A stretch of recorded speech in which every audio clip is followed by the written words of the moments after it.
All right, buying and holding. I feel like being in the DMV area was a blessing for me and my family. My father was in the military.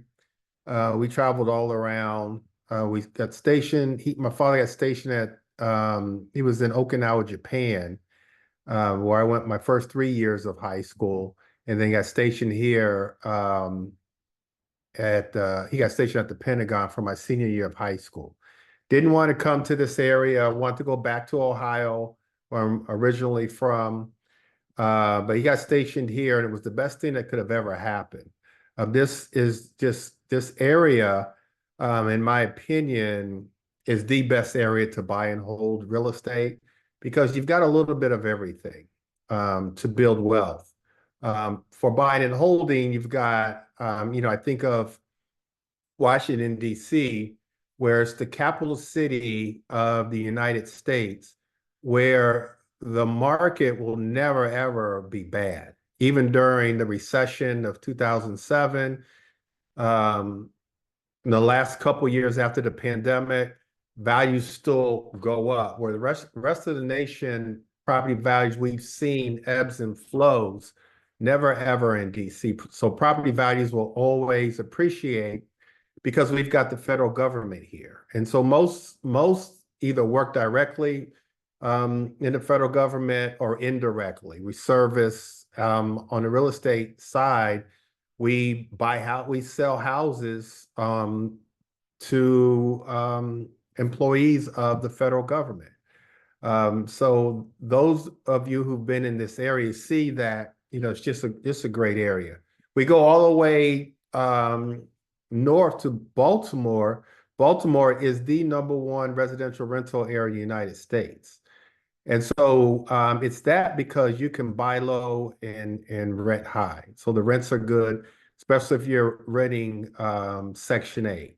And so I own a small portfolio of properties in Baltimore.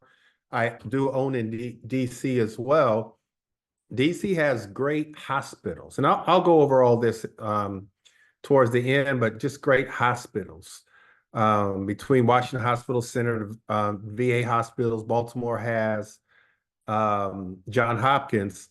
But because of that, short-term rentals and midterm rentals are very good in this area. Multifamily is great in this area. And so when we're buying and holding, we're buying and holding for great wealth.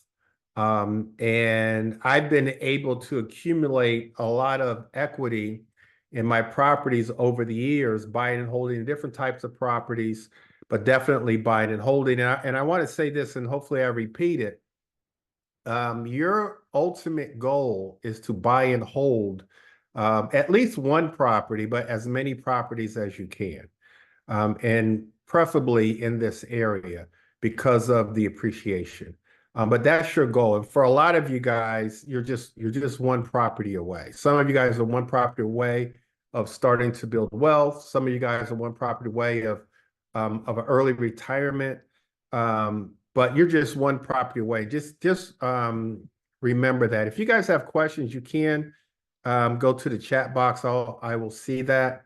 Why do we invest in real estate? Why do we buy and hold? Now, look, I taught a novation class about a month ago where with novations and wholesaling and fixing and flipping, those are buy for cash strategies. Those are buy for cash strategies. Great strategies. You're buying the asset real estate and then you're selling it for cash. It's called active income. It's active income. You buy something one time and you sell it and you get cash. But here's what I want you to do is I want you to take that cash and then buy and hold. And so we buy and hold for passive income. We want passive income for cash flow, for appreciation. There's tax value. There's tax advantages for that. You start the process of building generational wealth and a legacy for yourself. And so ultimately, you guys, you've got to buy and hold. Some of you guys may say, I just want to fix and flip. Do that for a while, but make sure you're holding some money to buy and hold, because here's what I've seen over the years. I've seen a lot of investors who only buy and hold squander the money. And that's not what you want to do. And so we want to take the money that we make wholesaling real estate, even selling real estate commissions, doing novations, fixing and flipping, take that money to buy and hold. Great tax benefits for doing that, but you build generational wealth. I talked to one of my cousins today who used to live in the area. He's transferring back into this area in a few months.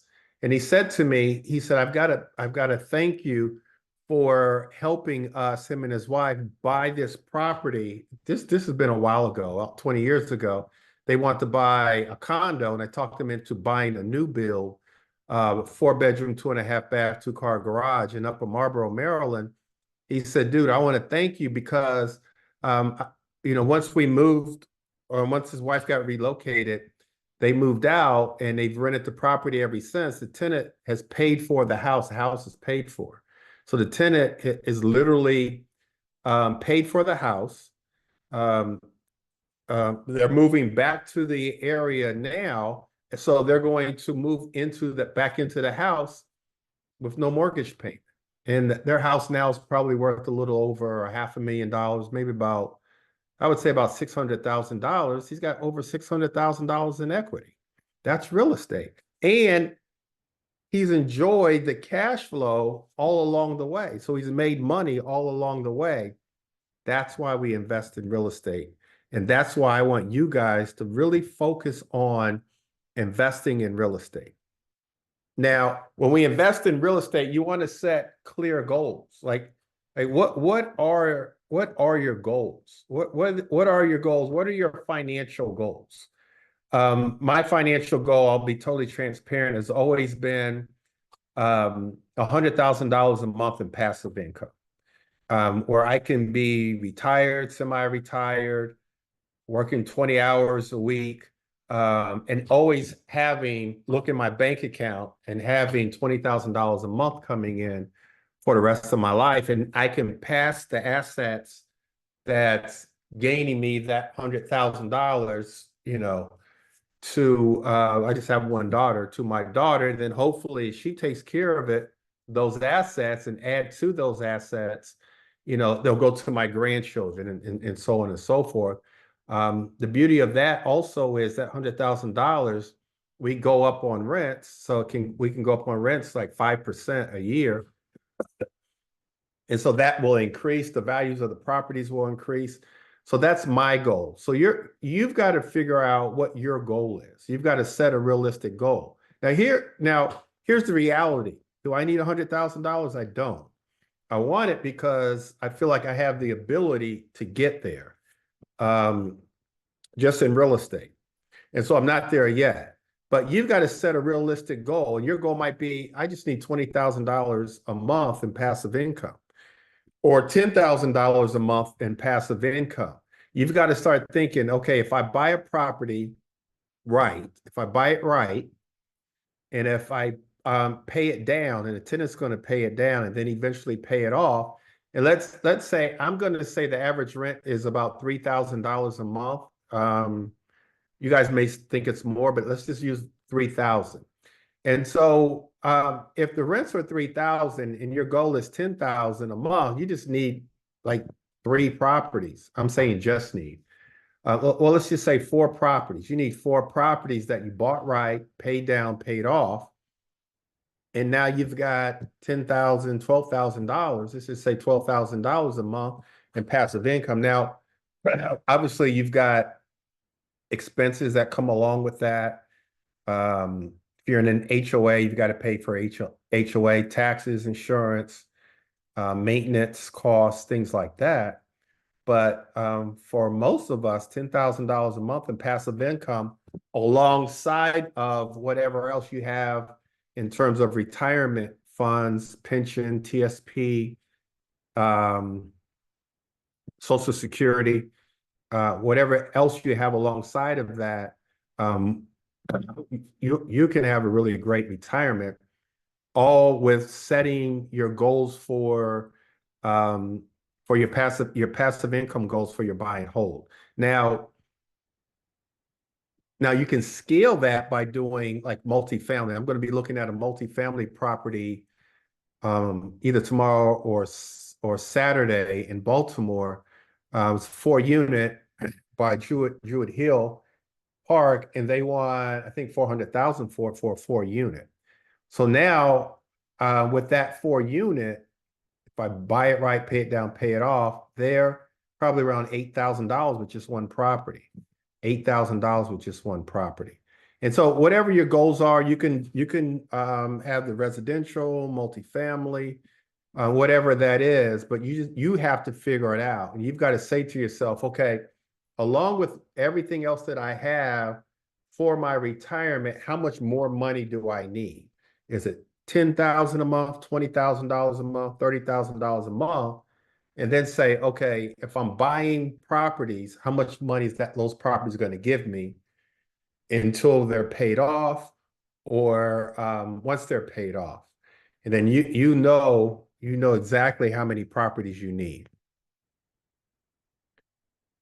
Let's see. Okay, Monica's in the house. Again, you guys, if you have any questions, feel free. Educate yourself. You guys are here to educate yourself.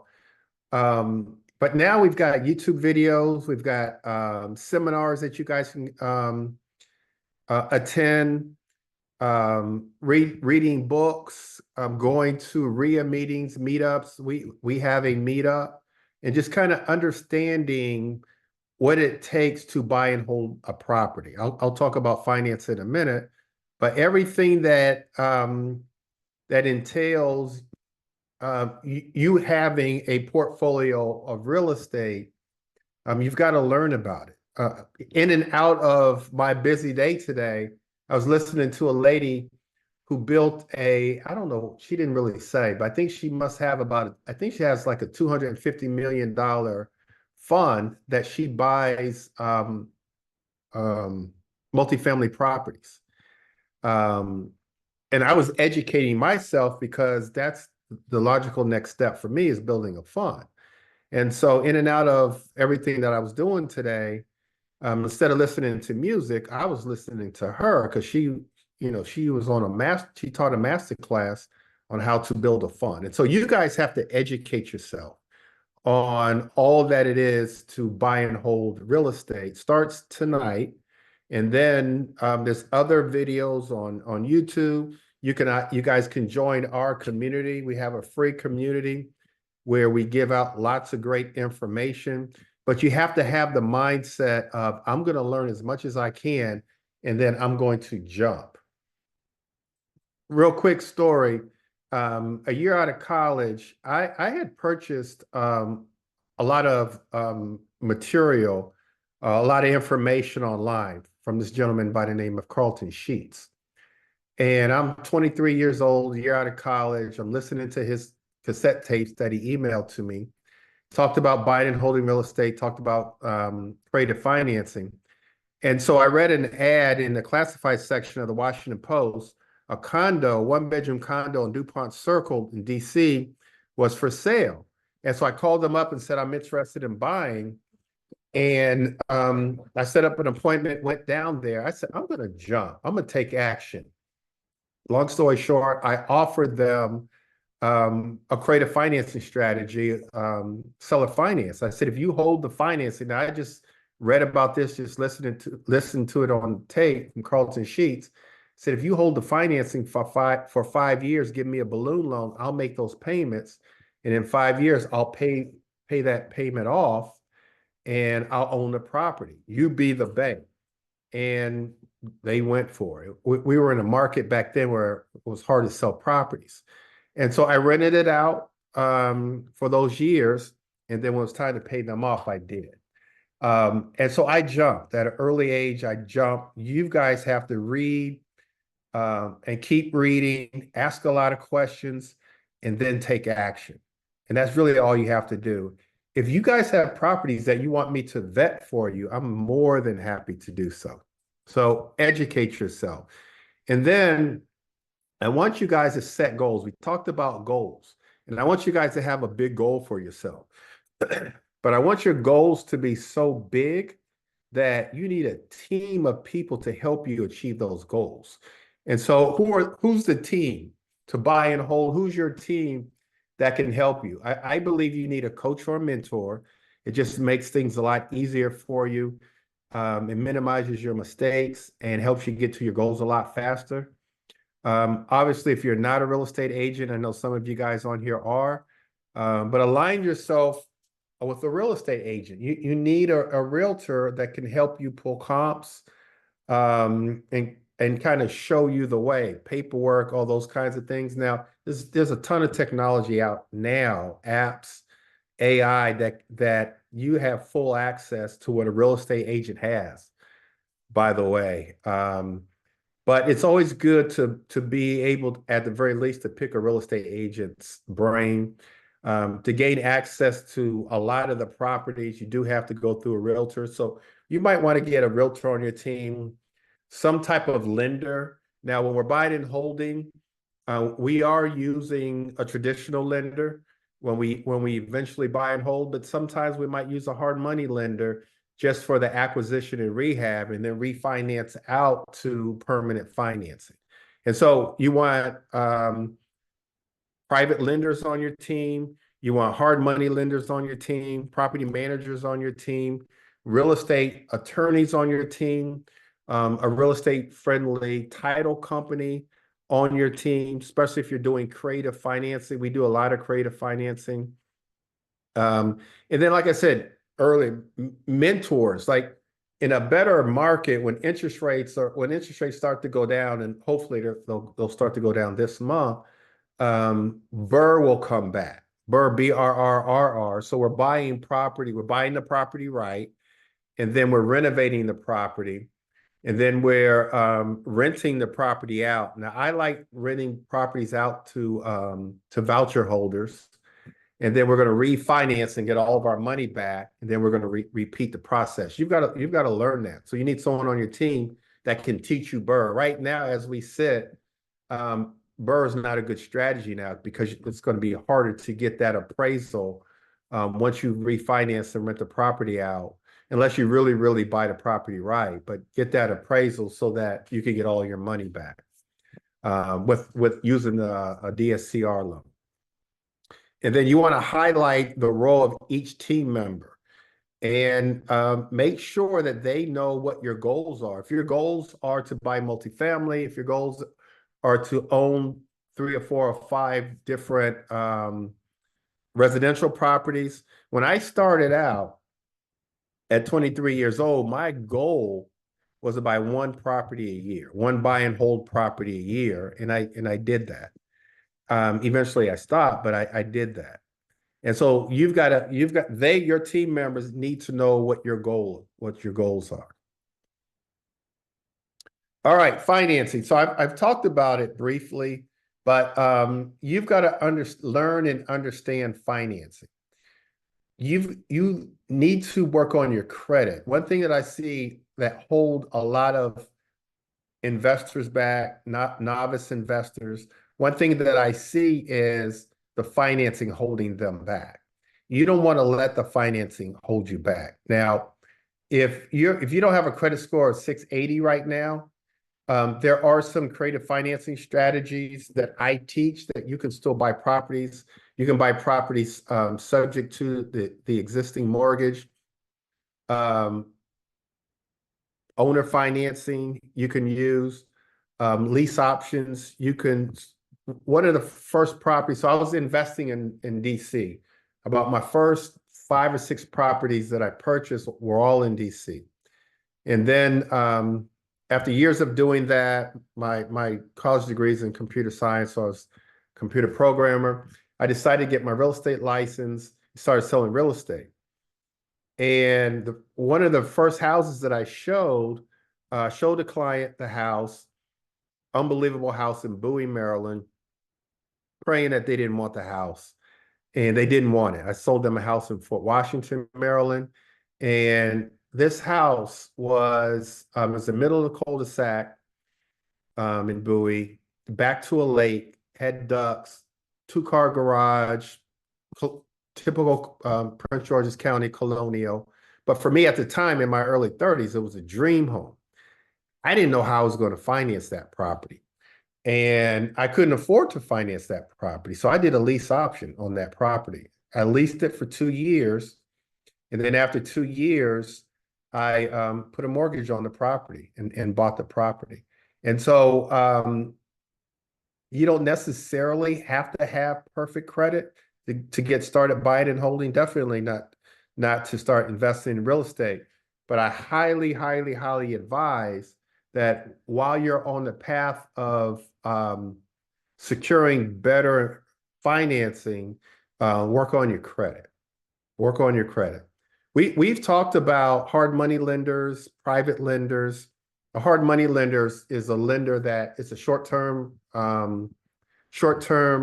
financing up to a year. They qualify you on the merits of the property. So they're looking at the property. They want to make sure you're buying it right. And they basically use the Mayo formula, 70% of the after repair value minus repair costs. And that's what they're going to lend. They lend on that formula. And so you want to make sure that you buy these properties right. And even now with when I buy and hold, for the most part, I stick to that formula. I want to buy with equity in the property.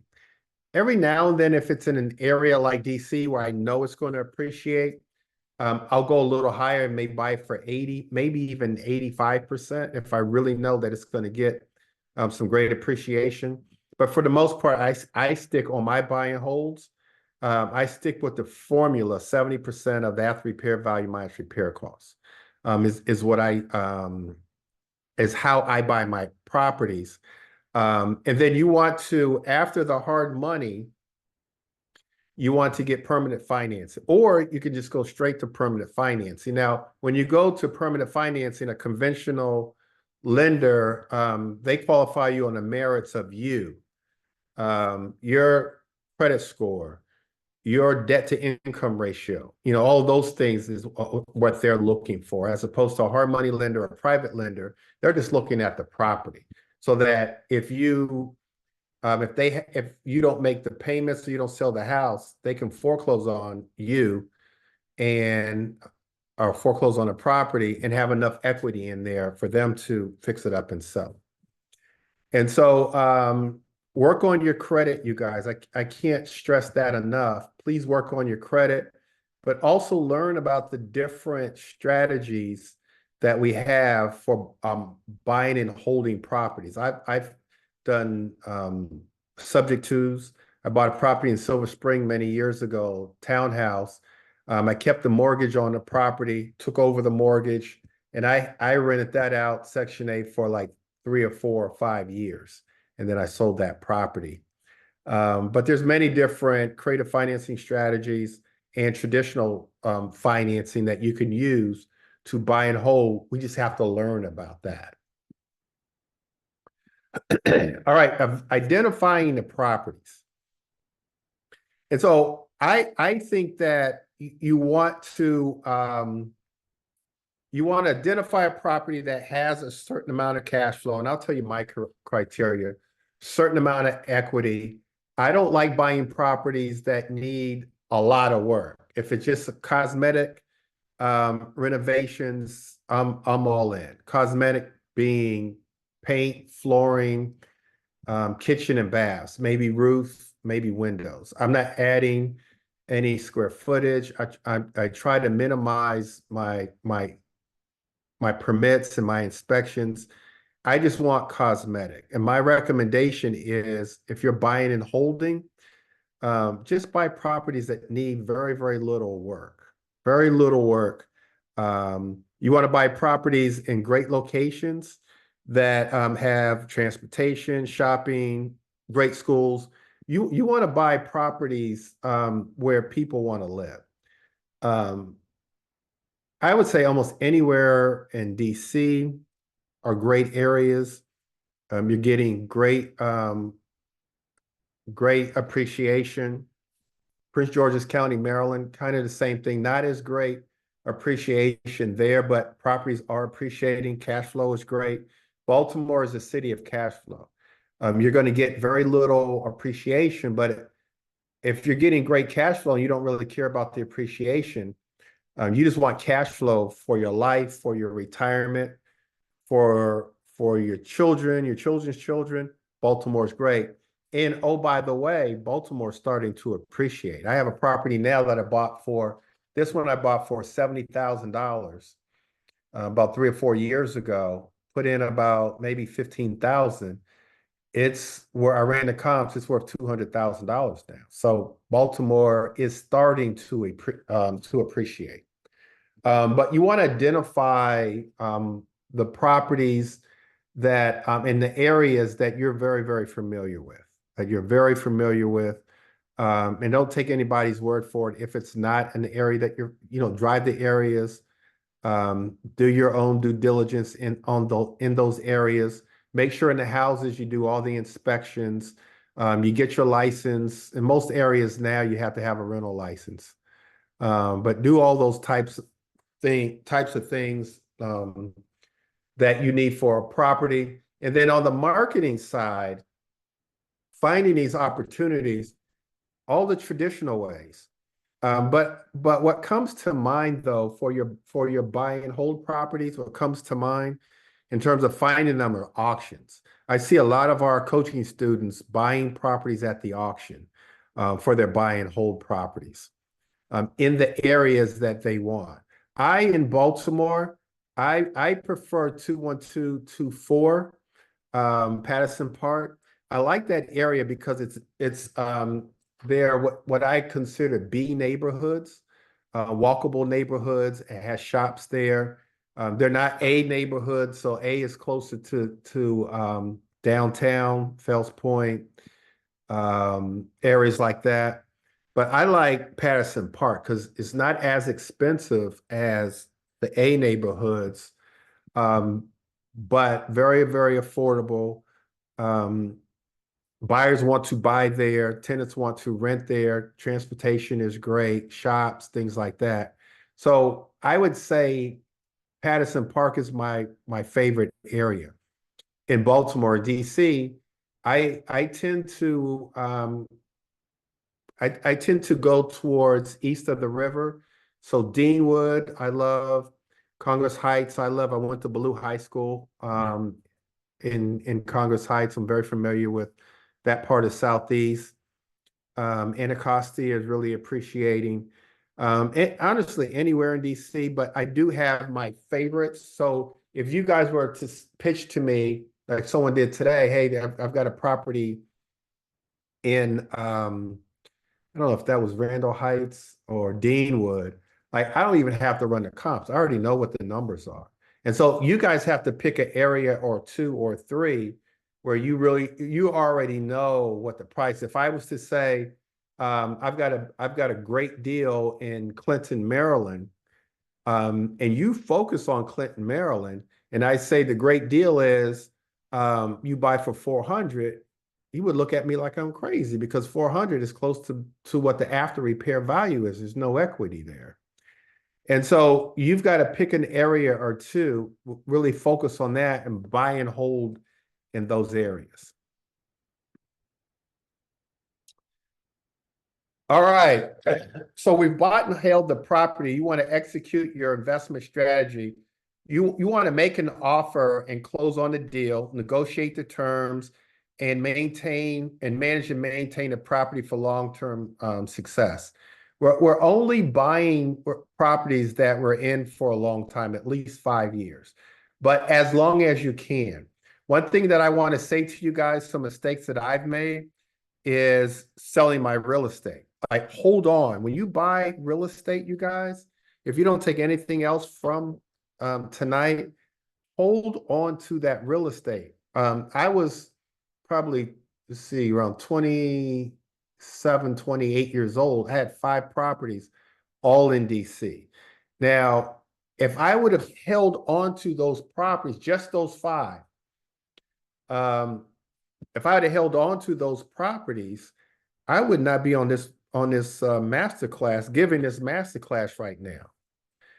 Just those 5 properties, because that was many moons ago.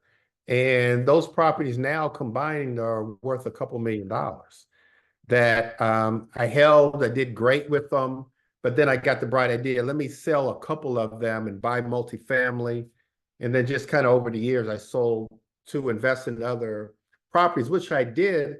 But some of that money, to be honest with you, I didn't. I squandered it.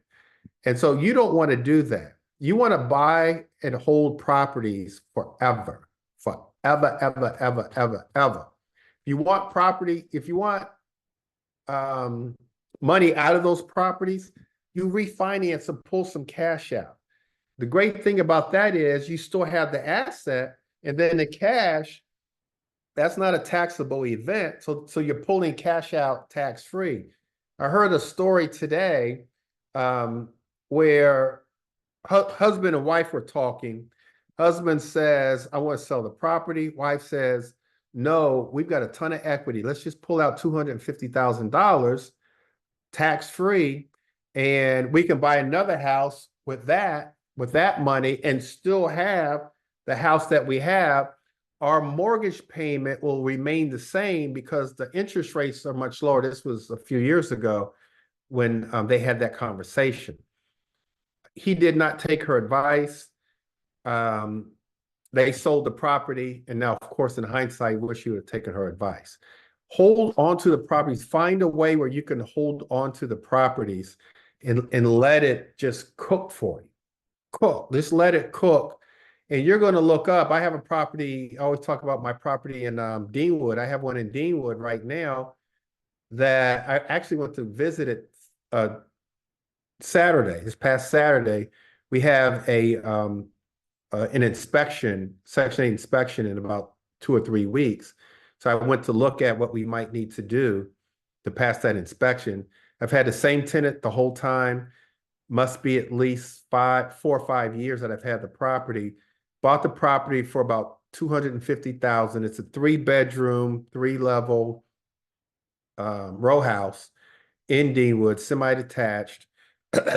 After repair value now is, for that would be about $475, close to $500. I owe less than $200,000 on that property.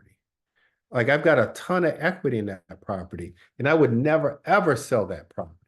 At the most, I would refinance that property, pull cash out. But that's a property with all my properties that's always going to gain great equity and appreciation. And so when you buy a property, hold on to it. Negotiate the terms, and know your numbers. Investing in real estate is a math problem. You've got to know your numbers. You've got to know how far down you can negotiate so that you're not buying. What my accountant tells me is she hates doing bookkeeping and taxes for people who own real estate because they always buy the properties wrong and they always have a negative cash flow, which means they're buying the properties wrong. You got to make sure you buy the properties right. You want to start, in my opinion, I don't want to buy a property unless I'm making a minimum of $500 a month in positive cash flow. Now, there's exceptions to that if it's a property that I know is going to get great appreciation. But I'm trying to start off at 500. There's been some cases, especially in Baltimore, where I started off at $1,000 a month in positive cash flow. That's hard to do, but I've done it on a residential property. You can do that on multifamily. I've done that on residential, but you want to start with cash flow. You want to start with, if the lender tells you that your mortgage payment is $1,200 a month, you want to make sure you can rent that property for at least $1,700, $1,800 a month. So that's the math, you guys. That's the math that I want you guys to use. And then depending on the area, if you use the formula, you're going to start off with great equity in the property. You're going to start off with at least 20%. at least 20% equity in the property. If you use the formula, by default, you'll start off with that. So buy the properties right, make the right offers, walk away if it's not the right offer, negotiate the terms, make sure that you do all the different types of inspections, close that deal, get that tenant in there, clean it up, get that tenant in there, and let's start making cash flow. Cash flow, consider strategies like property upgrades, tenant screening. Here's the biggest thing. Here's what I want you guys to write down. Here's what I want you guys to write down. Something else to write down. Here's what kills us in buy and hold properties. Vacancies. We don't want vacancies. We want to keep our tenants in the properties as long as we can. We want to keep our tenants happy. Here's the problem with vacancies, you guys. When our tenants move out, not only are we a few months without income coming in from that property, we now have to spend money to do some type of maintenance. Generally, it's paint, flooring, maybe a little bit to the bathroom, a little bit to the kitchen. But whatever it is, we don't want to spend that money. And so you guys, I want to tell you guys that the tenant is not your enemy. The tenant is your friend. That property is a business opportunity for you guys. It's business. Each property is its own separate business, and you treat it accordingly. Thus, you treat that tenant like they're a piece of gold. Never ever think that the tenant is complaining too much, that the tenant is just out of order, unless they really are. Because if you take care of the property, and whenever my tenant says something needs to be fixed, I run, I jump and go get it fixed. And sometimes it's something that they could have done. But I know that the ends justify the means. And I know that if I get over there, get it, I'm going to continue to cash flow. And that property every year is just going to go up in value. We do have to do some great screening of the tenants. How do we do that? We need good tenants in there. And so it starts there. It starts with you picking the right tenant. You want to run their credit. I run their credit even if Section 8 is paying 100% of the rent. I want to see how their credit is. We do a background check. And believe it or not, we get more dings on a background check than we do credit. And we have to, let people know that we're not going to rent to them because of their background check. So you do, so that's what tenant screening is. Credit, background checks. I want to go and see where you live or where you're living now or where you live. If there's a whole bunch of excuses why you can't see that property or get a reference from their current or former landlord, then that's a red flag for me. And so that's how you really screen. And if they're paying partial, and this is just with Section 8. Section 8 has they pay 100% or they pay partial. If they pay partial, you want to make sure they can afford it. So you want to have them fill out a rental application. You want to take your time, verify their income, get bank statements, pay stubs. You want to verify that they make the money so that even if it's partial, they can afford it.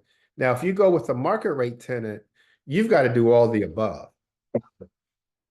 You've got to make sure that they have a job where, like with the federal government, the police department, fire department, where you can attach their back rent to their wages.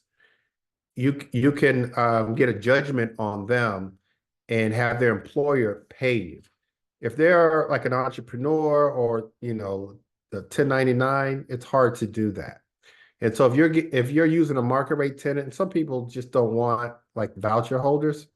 I love voucher holders because I feel like I've gotten good at choosing them. But if you want a market rate tenant, then you make sure that you do all the checks. You take your time. Don't choose the first one. And just make sure that they're going to they're in a position to pay you. Become familiar with rent increases. I talked about that.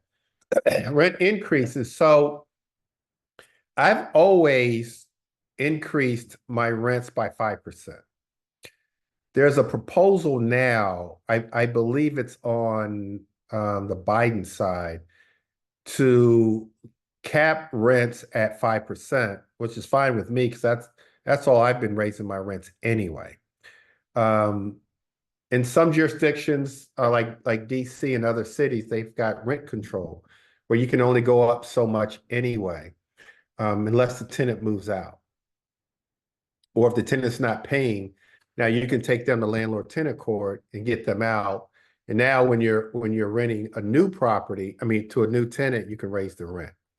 But one thing that a lot of landlords don't do, I think because they're afraid to upset the tenant, is they don't raise the rent. Like this is a business and the cost of living goes up.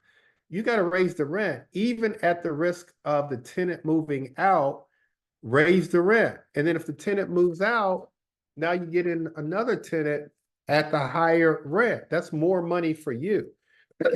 And so the question is, I think in my mind, are you in this for the tenant or are you in this for your family? And if you're in this for your family, you're going to go up on that rent. Even Section 8, they don't tell you this, but even like voucher programs, they go up on the rent 5% every year, but they won't tell you. You've got to ask. Something in my mind said, you better ask somebody. I'm old school. At any rate, you've got to ask them, but they'll go up. And so you've got to go up. Like this is a business. You go up on your prices. Walmart, Target, everybody, they go up on their prices. The house is your business. You go up and don't be afraid to go up. Like you've got to make more money every year. All right. Leverage and scale. Leverage the equity to purchase additional properties. We talked about that.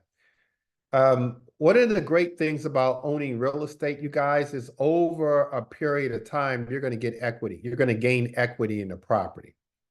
As a strategy, you may want to pull some of that money out to invest in other properties or bigger properties and keep the asset. I talked about that.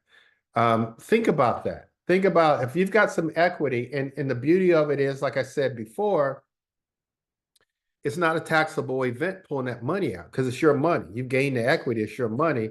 IRS doesn't tax you on that. But always keep the property. But by pulling it out, buying other properties, that's how you scale.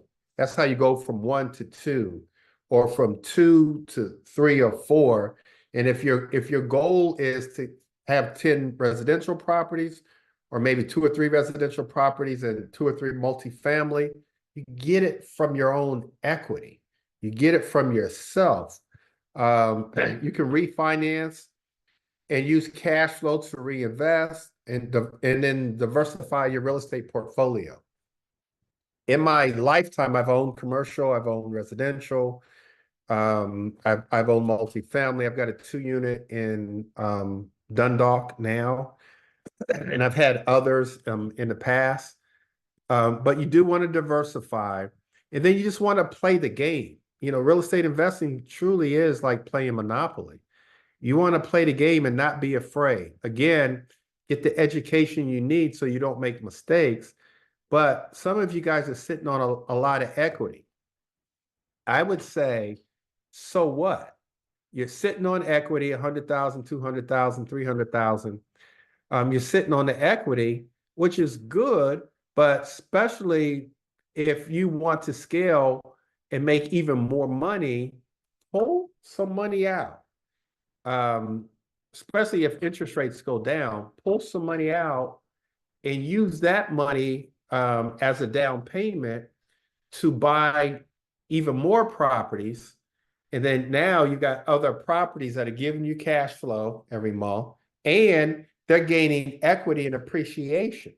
And so now you go from one property that's, let's just say you've got a mortgage on it, your cash flow is $500, $600, $700, $1,000. Now you can pull money out buy at least one more property. Now that one eventually is going to give you another $1,000, and you just keep playing the game. All right. Always monitor, you guys. Always monitor and adjust. Regularly review your investment portfolio's performance. Make adjustments as needed, like selling. You can sell underperforming properties. When property values went down during the recession, I saw a lot of people selling their properties. And to be honest, I sold a few of my properties in 2007, 2008. I had 13 properties. And to keep afloat, I did sell some of my properties just to keep afloat because the real estate industry, always during a pandemic recession, real estate industry gets hit the hardest. And so we weren't selling houses. We weren't, we just weren't, I just wasn't making a lot of money. And so I did sell. Thank God I had the properties just to stay afloat. But that money did get me to a point where once the market got better, I was able to then go ahead and invest again. Stay informed about market trends and changes in the real estate industry. We just went through a major change on the brokerage side.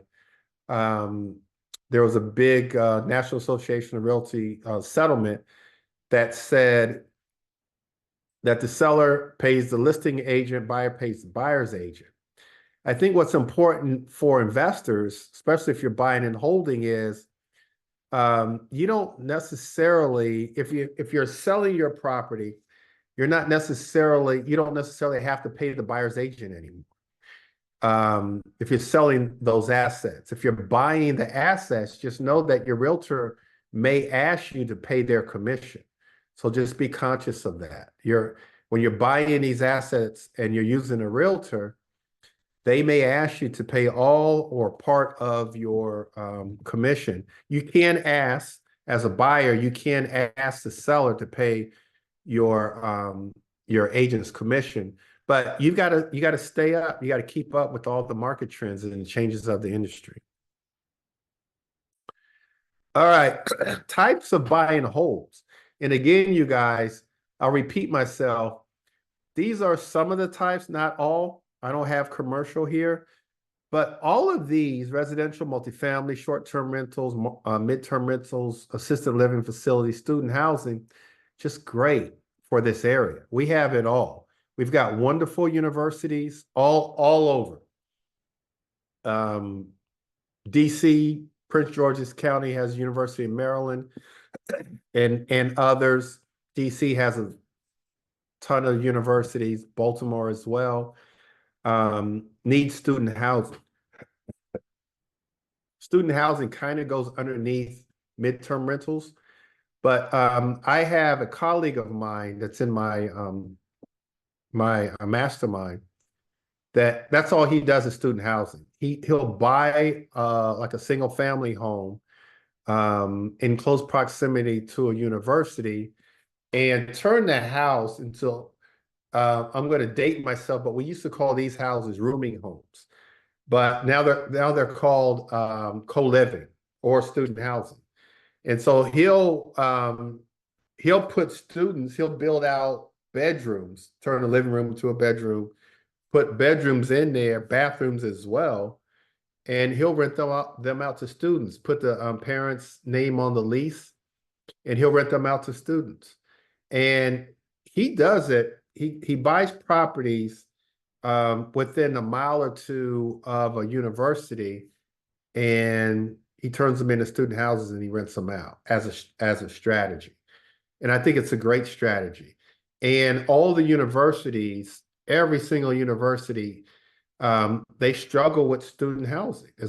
I remember Howard University had like no student housing. And then across the street by Banneker High School, they built all this student housing, and now they still have a shortage. And so universities always have, so that's always, a good niche to have. Assisted living facilities, some people swear by them, especially with our baby boomers now. They need these. You can get close to 5 to 10 times your money on assisted living facilities. So that's something to look into. Midterm rentals, what I teach a lot, what I love, um, your cash flow is incredible.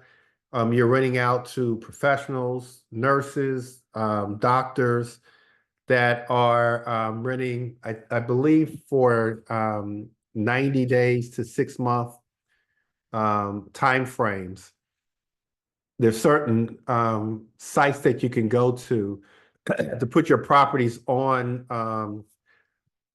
Somebody put it in the chat. Somebody put it in the chat. Furnish Finders.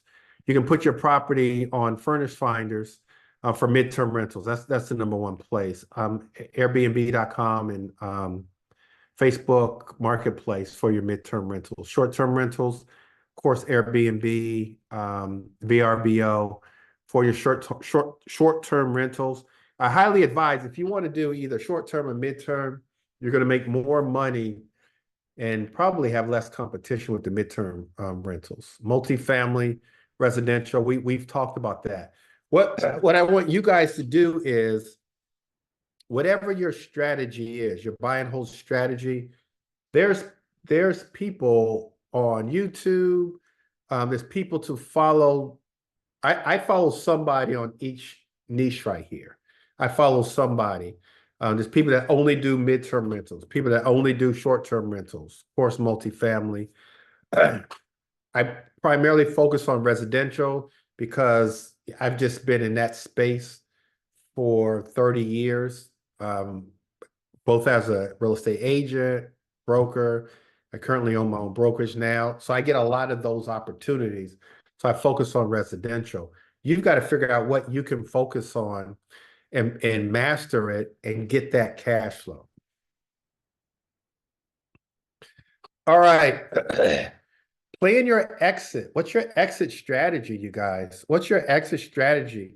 I want you to start thinking about, you're going to buy and hold property. And let's just say that your passive income goes $20,000 a month. And you have enough properties either through residential real estate or multifamily or whatever the strategy is, you've got 20,000. What are you going to do with that 20,000? What's your exit strategy? Where do you want to be, say 10, 20, 30 years from now?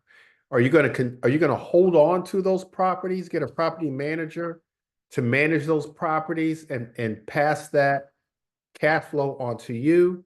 Are you going to pass those properties on to your heirs? Or are you going to sell those properties? I had a broker, Remax broker.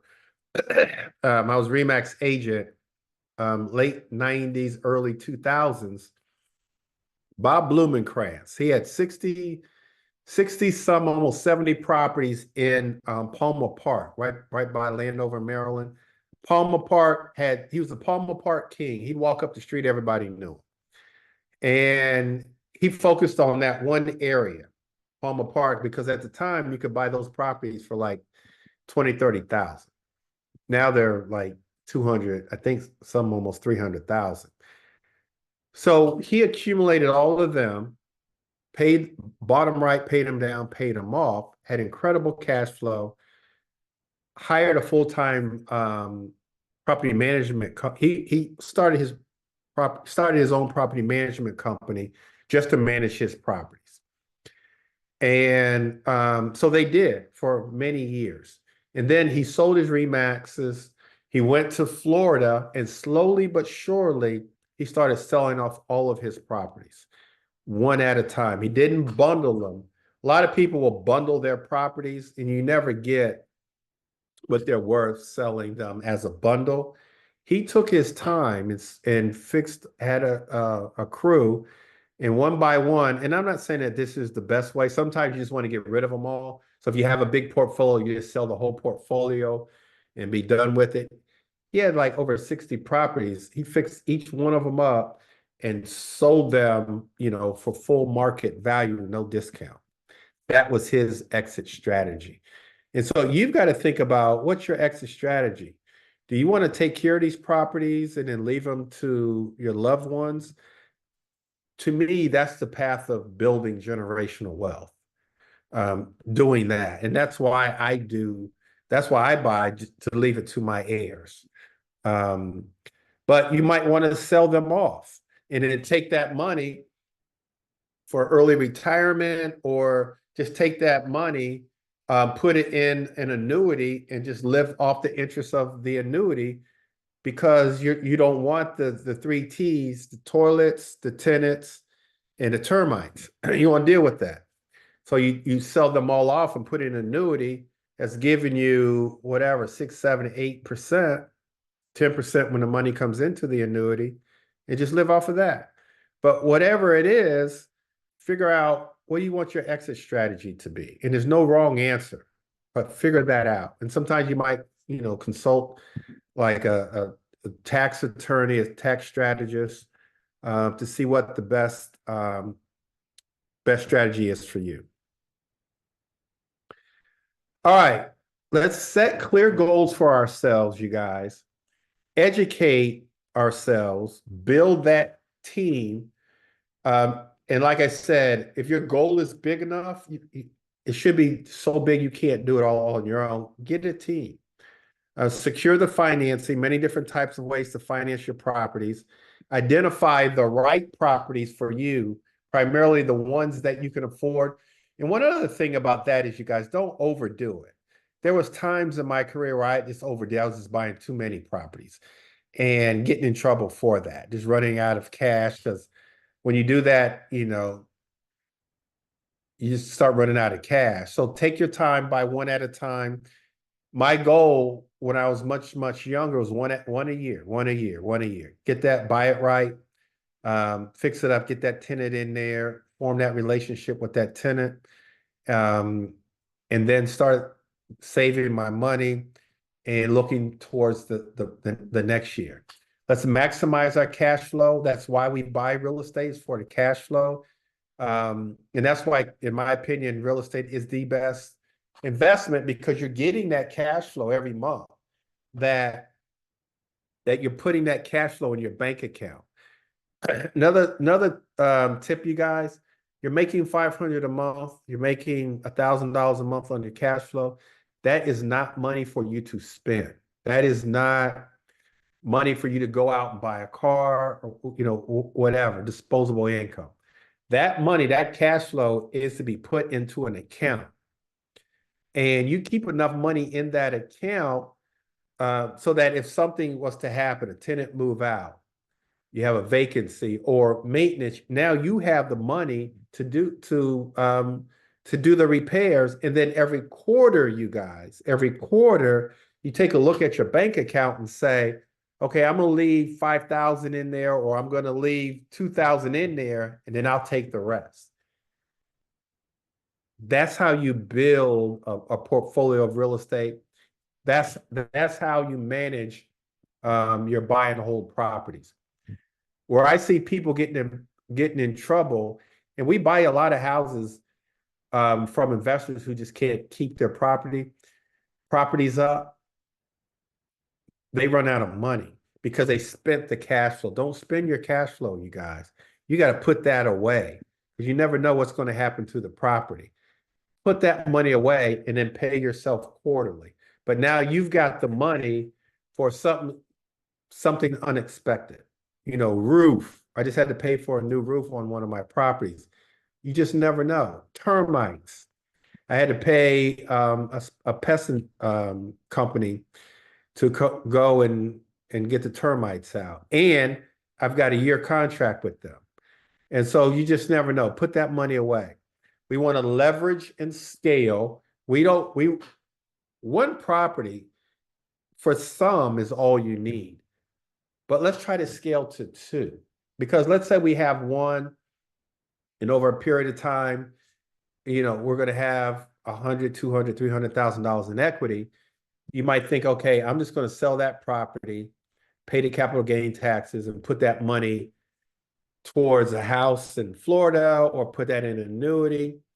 What if, let's say you have 300,000, what if you had another property? Now you go from 3 to 600,000. And for some of you guys, you have $1 million in equity. Here's what I want you to remember, you guys. In the DMV, and make a note of this, you guys, and hold me to this. In the DMV, property values double in 15 to 17 years. Double in 15 to 17 years. Meaning, if you buy a property today in Deanwood, let's just say Deanwood in DC, Northeast DC, and let's say that you buy a property, and as an investor, we might buy it for 300, 350, but let's just say it's worth 450. But we bought it much because we bought it with equity. But let's just say it's worth 450 right now. Here's what I guarantee. You guys are gonna have to come find me in 15 years. I'm saying 15. That house in Deanwood is going to be worth $900,000 in 15 years. $900,000 in 15 years in Deanwood. Now, if you bought that property right, paid it down, paid it off, and then to pay off, their tenant's gonna pay your mortgage, but you make an extra payment every single year. And if you want to move that needle quicker, make 2 extra payments, but make an extra payment. So when that property doubles in 15 years, 900,000, your mortgage is paid for. That one property, you guys, can give you 900,000. Now, if you sell the property, you're gonna have to pay capital gains taxes on that property as a rental, or you can pull out. Let me do some quick math. You can pull out, let's just say 70%. So you got to keep 70%. That's $630,000, which means you can pull out 270,000. Yeah, $270,000 at that time, and then you still have the asset, and you can pull that money out with no with no tax consequences, not taxable event. So think about that. Think about that. That's why I always say you're one property away, because that one property, if you buy it in the right area, it's going to double in value 15 to 17 years, national average. Our area, we can safely say 15 years. And if you hold it for 15 years and it doubles in value, and then within that 15 years, you come up with a strategy to have it paid for, 15-year mortgage, 30-year mortgage, but you pay extra every month, it'll be paid for. Now you got a property. For some of you guys will have properties that are going to be worth $1 million. And some with just one property. If you have 2 or 3, that's 2 or 3 million. Start thinking about that. And that's what real estate can do for you guys. Monitor your properties, make adjustments when needed. Plan your strategy. What's your strategy going to be? You're going to buy one a year. You're going to go for assisted living, student housing. Like, what is your strategy? And start thinking about it and plan for it. All right, you guys. I see that there's a lot of questions. I want you guys to know that I'm a phone call away. There's my information. Go to Instagram. You can go to Instagram now and follow me, Greg Bennett Invest. I'm the Bennett team on Facebook, the Bennett team. But we have a free community. Most of you guys here are already part of the community. But here's the link. Keith, maybe if you can put the link in the chat, that if they're not part of it, Keith's already done that. If you're not a part of it, just join it right now. It's absolutely free. If you guys want to unmute yourself, you can go ahead and do so and ask me questions as I read off. Are any questions, you guys? Yeah, good evening. I do have a question. This is Kiki. Hey, Kiki. So good. So what do you think about condo at this time? Because I've been seeing a lot of news lately about issues condos are having. Do you think buying condo now, especially in DMV area, is still a good investment? I do, especially if you're just getting started. If you're just getting started, I think condos are great. And it's like anything else, you've got to buy it right. So as long as you buy it right, condos do appreciate. Just know the downside of it is, here's the downside of condos, depending on where you buy it, the association can go up on that condo fee whenever they want. If you've got homeowners that aren't paying their condo fees, they can go up on there, and that decreases your cash flow. So just be careful on condos because of the condo association. So you want to buy in a strong area, strong building.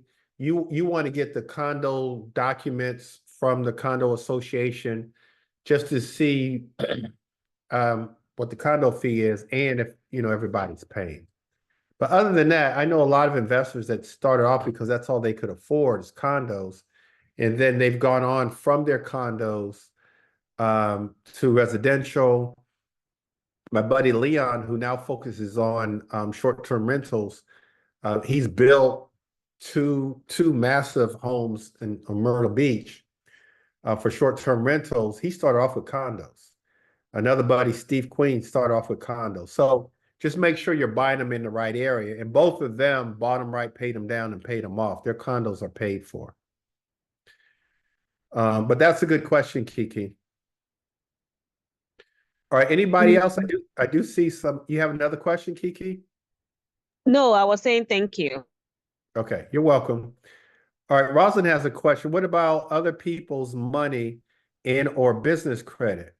Will you not need your personal credit to buy these and buy in these cases? Remember, John, it's Uh, for everything.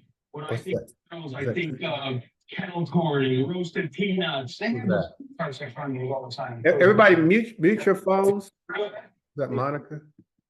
Okay. Um, yeah, I mean, we want to use other people's money. And so when I talk about private lending, you can use other people's money. Joint venture opportunities, you can use other people's money. You can use business credit. And then all the different creative financing strategies I've used to buy and hold. And so we do want to leverage other people. So that's a great question, Rosalind.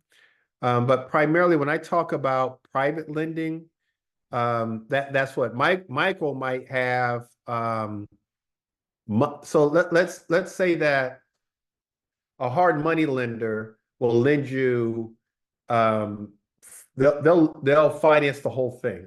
A hard money lender, acquisition and rehab, right?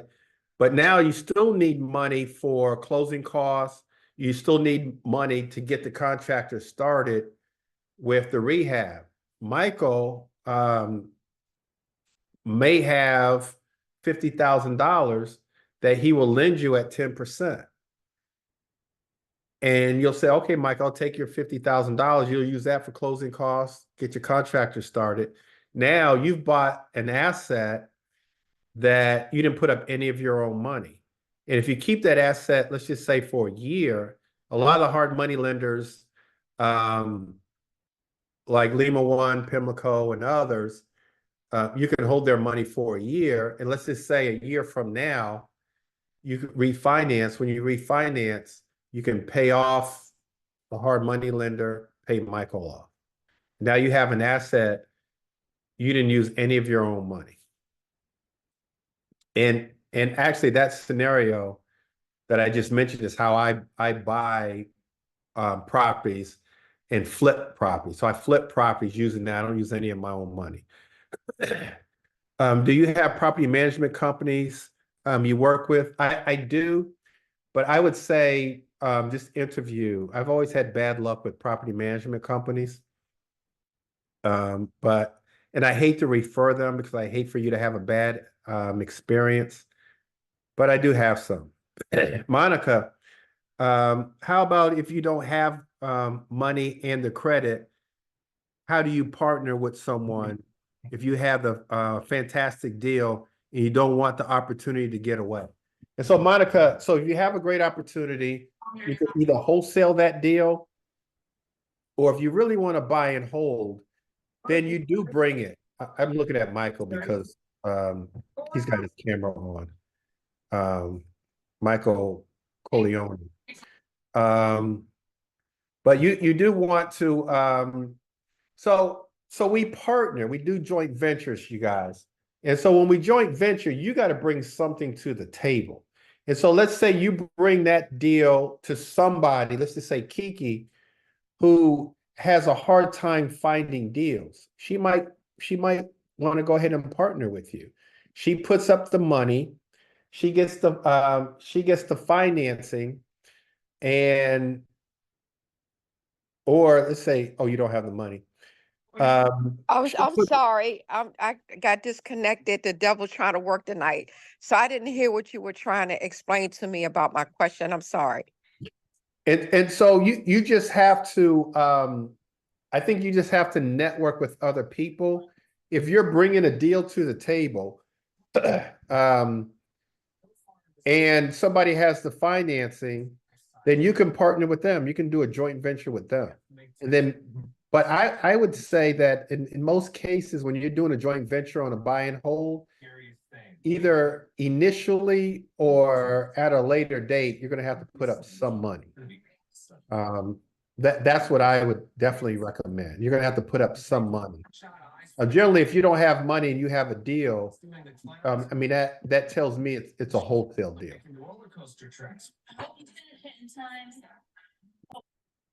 I think Monica is trying to listen and watch the football game at the same time. I think that's what she's doing. Do you think more people are now renting homes, they're buying? Okay, I'm sorry. Can I say something before you go there real quick? Okay, Okay. go ahead. I need to address this. So I'm just talking about for myself.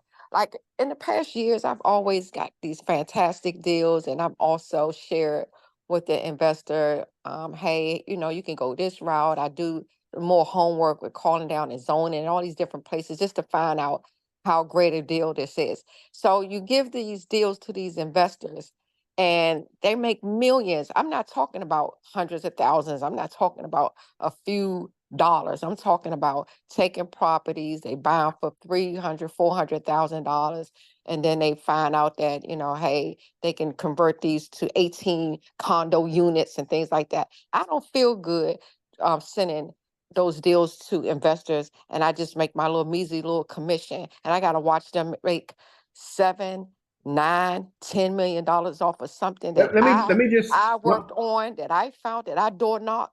This is my property that I found. It's not listed or anything. This fall in my Monica, lap. let me respond to that. Here's what I would say to you.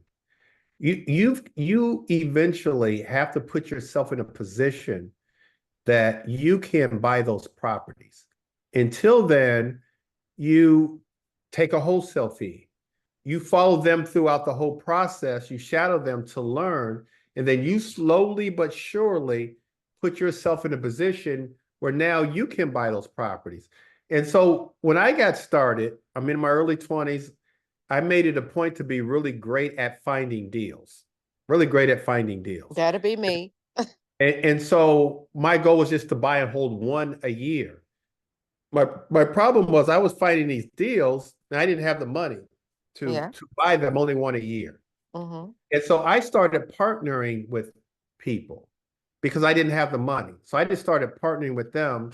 Thurman Battle, who I started partnering with him. He had the money. Okay. I didn't, but I was good at finding deals. And so we partnered together. We partnered together until I saved enough money to be able to, oh, I'm gonna do this one. I'm gonna do this one on my own. I have enough money. So I found a property, did it on my own. Then I found another property, did it on my own. And then slowly but surely, I got to a point where I can take on the bigger deals. I had my credit together, and so I wouldn't hate on anyone that you're wholesaling deals to, because I still wholesale, that you're wholesaling deals to, and then they're doing, whatever they're doing with the properties and they're making their money. If you want to make the money that they're making, you've got to start slowly but surely putting yourself in a position Where now, when you find a property, you can buy it yourself. And if you want to hold it, you hold it. If you flip it, you can flip it. And so what does that mean? You've got to work on your credit. You've got to save your money. You've got to form relationships with lenders, that kind of thing. And it doesn't take long. It doesn't take long to do. But you've been in the game, you can do it. Don't settle for a wholesale fee. And you bring up a great point, but don't settle for it. You've got to say in your mind, I'm going to take these hosts and I'm going to put them all away. I'm not going to spend the money. I'm going to put them all away. And then I'm going to get to the point where I can take these deals and do them myself. Mm-hmm. Okay. And I'll help you. I'll help you. All right. Do you think more people are now renting homes than buying other than Section 8? I don't get that, but I guess it's good real estate. It's good for real estate investing. Rawson, I think you're saying, are people buying and hold, investors buying and holding versus flipping? Is that what you're saying? No, do you see the trend being more people are renting homes instead of buying the homes? Yes, absolutely. Absolutely. Primarily because of the marketplace that we're in, because of interest rates, that kind of thing. But yeah, absolutely. And so the investors who have properties, it's a great time. It's a great time for them. It's a great time for us. But yeah, nationally, there are more people that are renting. Rental rates are the percentage of people who are renting now is as high as it's ever been in our country. So that's a good question. And so who does that benefit? It benefits investors who have buy and hold properties. Mhm. Okay. All right, you guys, any other questions? Any questions? Any more questions? I have one hopefully a quick question. Are real estate agents a good resource to leverage finding the properties, or where else can I go to find properties, let's say in Clinton, that I would want to, to buy, or certain parts of DC? So let's just say Clinton, Okay, let's say 20735. I would go to PropWire. You guys, everybody write this down. PropWire, PROPWIRE.com. Go there now. Set up an account. Build you a list of homeowners, absentee owners. My favorite list is out of town absentee owners. I'll teach a class on this. But you can pull a list of out-of-town absentee owners in Clinton, 20735. You can call I would send them a postcard. You can call them. You can take that free list, and they have a place on PropWire where you can skip trace that list. Yes. I think it's 10 cents per person, per record, per contact. And they'll give you the phone number of the list to everybody in the list. And you call them and say, hey, I'm Rosalind. I'm interested in buying your house. Are you interested in selling? Or hi, I'm Rosalind. Are you interested in selling your property? I'm a real estate investor and I'd like to make a cash offer on your property. That's the best way to go. Or you identify 2 or 3 or 4 auctions that you look at alexcooper.com. This is recorded, by the way, you guys. You'll get it tomorrow. alexcooper.com. You look at auction.com. You look on Hubzu, HUBZU, and then Zome, XOME.com. Those 4. And there's more. You look at them every day. And when something comes up in Clinton, then you go look at the property and figure out what you want to bid on. So those are auction properties. Yeah. Thank you. Any other questions? And those are the best ways, I would say.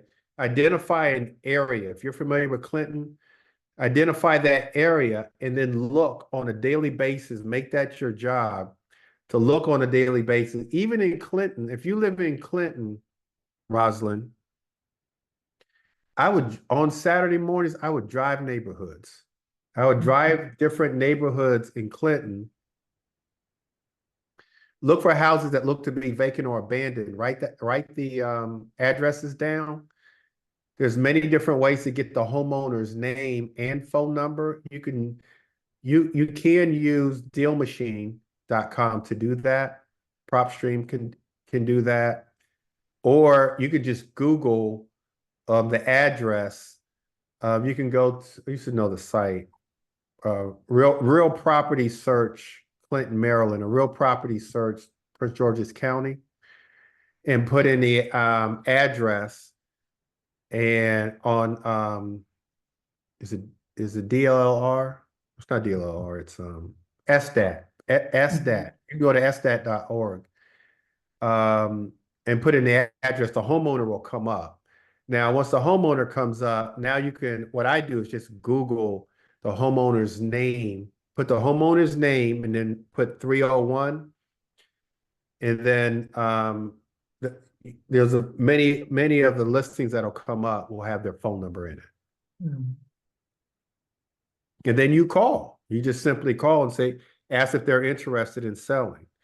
That's driving for dollars. Yeah, I have a list of about 17 on PropWire that I think after not being able to contact the number, getting good numbers, I'll say good phone numbers, I may just drive around those properties, a few out of that list of 17. But the best thing is that I hear from you, the best thing is Yes. that you're taking action. So Yep. that's good. You Okay. keep going. You find something, I'll vet it for you. Okay, thank you. All right. For real estate agents, is the MLS a good source or finding low budget properties? I think it's for finding low budget properties. I would say no. I would say no. I would say the auctions. I think the auctions are probably better, although some of the auctions are on the MLS. I think the MLS is a good option for you. But I would say, especially here in the DMV, we have so many different auctions. Like I just mentioned 4 off the top of my head, but not even to mention like Ashland auctions, which I get a text message every day. AJ Billig. I mean, there's a whole bunch of auctions that we have access to. But that you can find opportunities. All right, anything else, you guys? Okay. So look, if you guys have any properties that you want me to look at, here's all of my information.